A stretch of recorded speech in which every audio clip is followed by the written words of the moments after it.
ঢাকার ফুটপাত যেখানে ভিড়ের সাথে মিশে আছে এক অনন্য জ্ঞানের বাজার। বইমেলার বাইরে এ শহরের ফুটপাতে গড়ে উঠেছে স্থায়ী এক মেলা। পাঠকের ভিড়, পুরনো কাগজের গন্ধ আর মলাটে ধরা স্মৃতির টান, সব মিলিয়ে ফুটপাতের বইয়ের দোকানগুলো যেন হয়ে উঠেছে ঢাকার সংস্কৃতিরই অংশ।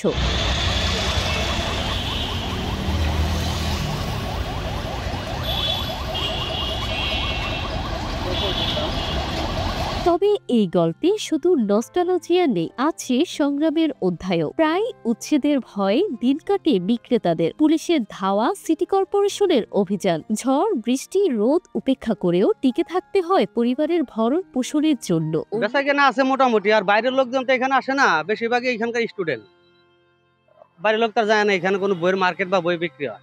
ঘুরতে টুরতে আসতে তাদের ভালো লাগলে নেয়। আছে মোটামুটি সবকিছু মিলে সবকিছু ঠিক আছে।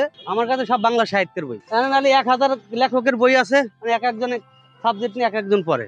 মিথোলজি, সাইকোলজি, সায়েন্স ফিকশন, এগুলোর উপরে বেশি। আগের তুলনায় একটু মন্দা, আগে তো একটু ভালো ছিল, এখন একটু কম। তা মনে হয় ঠিক হয়ে যাবে, এটা বিশ্বাস। যারা ব্যবসা করে ছোট করে তাদের সবার একটা বিশ্বাস ঠিক হয়ে যাবে। আমি বই বিক্রি করতেছি 30 বছর যাবত।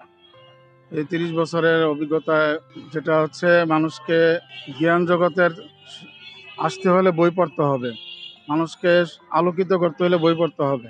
যখন মানুষ একটা বই পড়ে তখন তার মন, মেধা, চিন্তা, ধ্যান ওই বইয়ের প্রতি নিবন্ধ থাকে। বর্তমানে লেখক তৈরি হচ্ছে না, লেখক তৈরি না হওয়ার পিছনে মানুষ এখন অনলাইনে, ফেসবুক, ইউটিউবের মধ্যে ব্যস্ত, সেদিকে ঝুঁকে পড়ছে। এজন্য আমরা আগামী জেনারেশনকে জ্ঞানের প্রতি, আলোকিত জীবনের প্রতি যদি অগ্রসর করতে হয়, সভ্যতাকে গড়তে হয়, বই পড়ার বিকল্প নেই। বই পড়া বাড়ানোর জন্য সরকার এবং সামাজিকভাবে শিক্ষা প্রতিষ্ঠানগুলোতে উদ্যোগ নিতে হবে। আমরা সহযোগিতা চাইব। আমাদের এই নীলক্ষেত এবং অন্যান্য জায়গায় যারা পুরাতন বই বিক্রি করি, আমরা এগুলোর জন্য আমাদেরকে একটা আলাদা সেন্টার বা আলাদা একটা মার্কেট করে দেওয়ার জন্য, যাতে সারা দেশ থেকে ওই সেন্টারে আসলে মানুষ তার যে দুষ্প্রাপ্য বইগুলো পুরাতন বই হিসাবে বিক্রি হয় ফুটপাতে, এগুলা যত কালেকশন করতে পারে। অন্যদিকে ফুটপাতের এই বইয়ের বাজার নিয়ে রয়েছে বিতর্ক।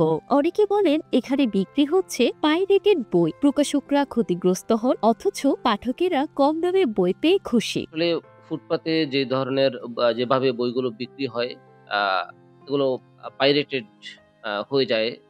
যে মূল বইগুলো, সেগুলো পাইরেসি হয়ে ফুটপাতে আসে। এটি তাদের জীবন জীবিকার একটি ব্যাপার। কিন্তু সেটির পাশাপাশি সংশ্লিষ্ট যে পক্ষগুলো, তাদের ক্ষতির ব্যাপারটিও বিবেচনায় রাখতে হবে, যে এটি আপনার প্রশ্নের মাধ্যমে উঠে আসছে। একজন প্রকাশক একটি বই প্রকাশ করেন এবং সেখানে তিনি অর্থ লগ্নি করেন, বিনিয়োগ করেন। এবং একজন লেখক তার বই প্রকাশের মাধ্যমে তার মেধার যেই প্রকাশ, বইয়ের মাধ্যমে তিনি সেখান থেকে আর্থিক কিছুটা আহ, আহ, আর্থিক সুবিধা পেতে চাইবেন, এটি স্বাভাবিক। কিন্তু এই ফুটপাতের যে বই বিক্রি, এখানে আমরা পাইরেসির যে প্রভাবটি আমরা দেখতে পাই, এতে প্রকাশক এবং লেখক উভয় পক্ষই বড় ধরনের ক্ষতির সম্মুখীন। এই ফুটপাতে বই বিক্রির যখন পাইরেসির হয়ে যায় কোনো বই, তখন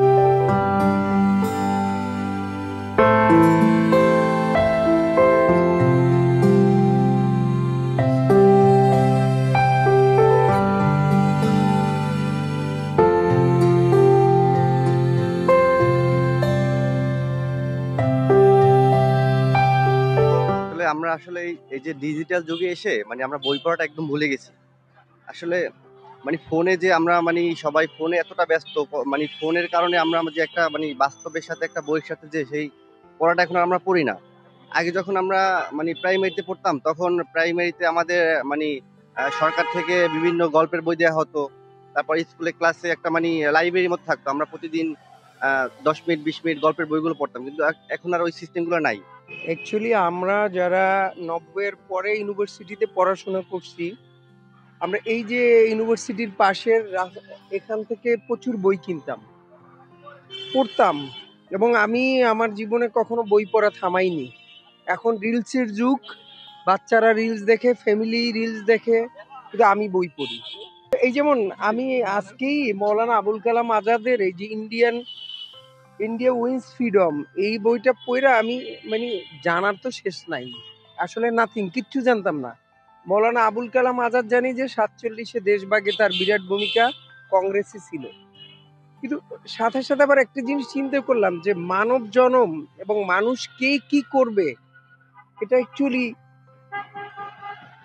উপরে নির্ধারণ হয়। না হলে আবুল কালাম আজাদের এই বইটার আমি 3টে পেজ পড়ে এইটুক বুঝলাম, বই পড়তে যে সময়, ধৈর্য, এবং এটা আমি মনে করি এটা এক ধরনের মস্তিষ্কের ব্যায়াম। আপনি বই না পড়লে রিলস দেখে মস্তিষ্কের ব্যায়াম হয় না, এবং ধরেন আপনার ফুচকা খাওয়ার কাজ হয় রিলস পইরা, এইটা ব্রেনে কেউ থাকে না, বই ব্রেনে থাকে। সংস্কৃতি, সংগ্রাম আর বিতর্ক সব মিলিয়ে ঢাকার ফুটপাতের বইয়ের দোকান যেন শহরের আয়নার মতো। এখানে ধরা পড়ে পাঠকের ভালোবাসা, বিক্রেতার বেঁচে থাকার লড়াই আর বিতর্কে মোড়া এক শিল্পের বাস্তবতা।